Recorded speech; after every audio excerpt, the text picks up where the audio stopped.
Hey there guys, this is Cole. Welcome to another video game review. I have not reviewed one of these in quite a few months.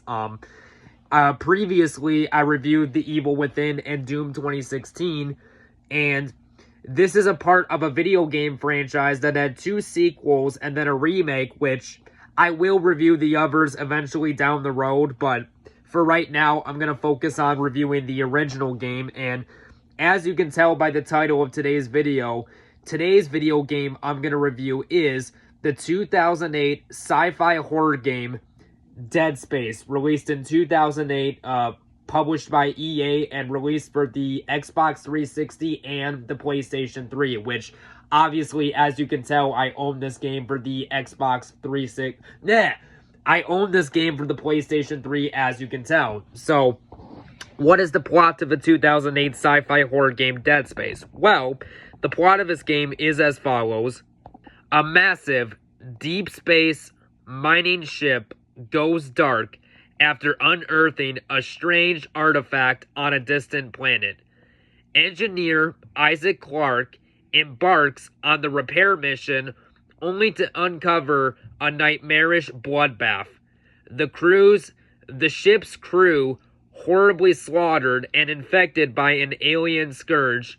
Now Isaac is cut off, trapped, and engaged in a desperate fight for survival. So that's basically the plot synopsis to the game. And Isaac Clarke, this guy on the back cover wearing the spacesuit, that's the main character of the game, Isaac Clarke. But anyways, how was this game received when it came out? Well, when Dead Space was released in October of 2008 for the PlayStation 3 and the Xbox 360, the game received excellent reviews from critics and audiences, and when the game came out, it received excellent reviews from critics and audiences, where the game was praised for its atmosphere and its story. And of course, the game was so big and popular that it kicked off a whole franchise of games, because after this, there was Dead Space 2 for the PlayStation 3 and the Xbox 360, which I own a copy of Dead Space 2 for the Xbox 360. You know,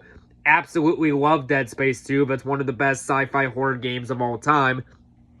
And then, of course, there was Dead Space 3, which a lot of people, many fans of the Dead Space franchise, hated Dead Space 3. And then Dead Space 3 came out in 2013 for the PS3 and the Xbox 360. And then in 2023, the original Dead Space had a remake for the PlayStation 5 and the Xbox Series X, which the Dead Space remake was fantastic. I beat that game twice, but I would like to cover the other Dead Space games at some point, but for now, I'm just going to cover the original game, which actually, until today, I did not beat this game. Now, like I said, I had beaten the Dead Space remake twice. I mean, the Dead Space remake, that is what got me hooked on this franchise. Now, a couple years before I had my own PlayStation, I did play a little bit of Dead Space 3 on the Xbox 360. I couldn't really get into it, but in 2023, I played the Dead Space remake, and I absolutely loved that game.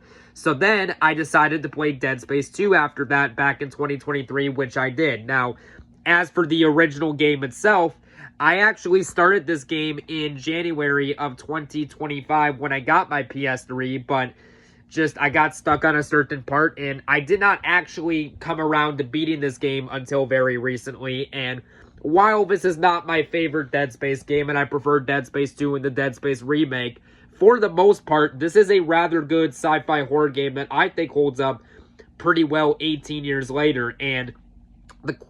But anyways, let's talk about what I liked about the game. So, the game starts off where you're basically playing as an engineer by the name of Isaac Clarke, where you're basically sent on a repair mission to repair a ship called the USG Ishimura, where you basically go with a crew with Kendra and, you know, of course, Hammond and Chen, and they're your partners of the game. Well, like I said, you play as Isaac Clarke. You know, your crew lands on the USG Ishimura.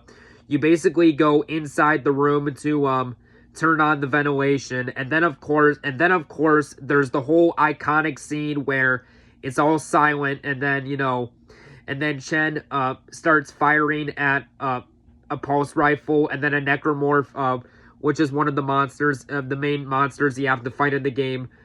One of the necromorphs manages to go behind Chen and stabs him in the back with its spiked arm, infecting him.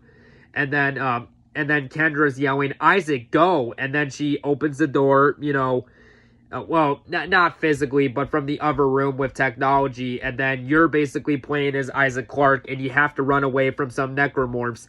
And then, of course, there's the whole iconic scene where Isaac Clarke manages, you close the door when you're playing as Isaac, and then the necromorph opens it.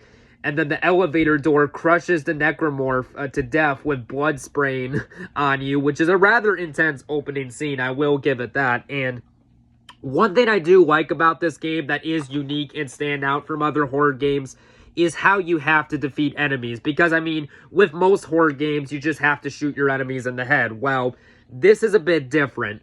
Yes, you can shoot your enemies, but you really have to conserve a lot of ammo in this game. The way you have to defeat the necromorphs and other enemies, basically you have to dismember enemy limbs. Basically, you have to hack off your enemy's limbs. So this is a very brutal game. Like, you have to take a gun called the plasma cutter and smack your enemies with it. You have to brutally hack off their limbs to conserve ammo. And I think that that's really unique. It really adds something different. And this game, now the gameplay of this, I mean, obviously the hacking part is different from the Resident Evil games, but the original Resident Evil 4 from 2005, that was actually one of the inspirations for making this game. And and movies too, like, the 1982 movie, The Thing, directed by John Carpenter, which is an amazing movie. That was one of the inspirations from this, as well as the 1997 sci-fi horror movie Event Horizon, which I do rather like that movie.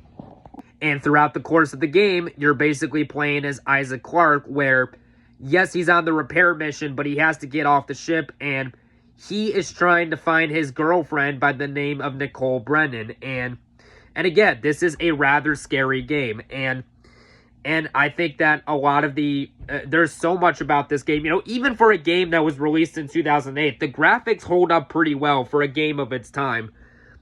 And another thing, without getting too deep into spoilers, there's this item in the game called the marker, which causes paranoia and stuff. Now, I'm not gonna, there's a big plot twist at the end of the game. I'm not gonna spoil it for those who haven't played the game, but I will say it is a rather good plot twist. And yeah, at the end of the day, I thought that this was a rather well done sci-fi horror game.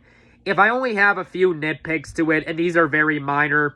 Now, I'm glad that the sequels, that the Dead Space 2 and the remake improved it, but I really do not like the fact that Isaac Clarke is a 100% silent protagonist in this game. Now, for example, like, okay, if this was a first-person shooter, then I can understand the main character being silent, but when you have a third-person camera over-the-shoulder game where everyone else is talking and Isaac's not responding, it does kind of throw me off a little bit. Another flaw I do have, I do think that the final boss fight in this game is really not that good. It was way too easy, and I think the final boss fight has aged rather poorly in this game. And I guess the final negative, and this is a very small one, I like most key puzzles, but I'm not really a big fan of the comms array puzzle, whether it's in this version or the remake. But setting those small issues aside, the original Dead Space from 2008, it does hold up rather well for the most part. And if you guys are curious to play this game, if you guys use Xbox Game Pass, all the Dead Space games are on Xbox Game Pass, and this game is also available on Xbox 360 and the PlayStation 3, but, it's also available on PC with Steam, but, and I know for a fact that Dead Space 2 and 3 are, correct me down below in the comment section, but I think if you get a copy of the original Dead Space for Xbox 360, I think it might be backwards compatible on Xbox One, but I don't 100% know, so correct me down below if I'm wrong, but I know for a fact that Dead Space 2 and Dead Space 3 are backwards compatible on Xbox One, but yeah, at the end of the day, this was a rather solid sci-fi horror game, and on a scale of 1 to 10, I'm going to give the original Dead Space, and I'm going to give this game an 8. I'm going to give this game an 8.5 out of 10. So yeah. Anyways, guys, that was my review for Dead Space, the original, and yeah, we will catch you guys real soon here. Bye-bye now.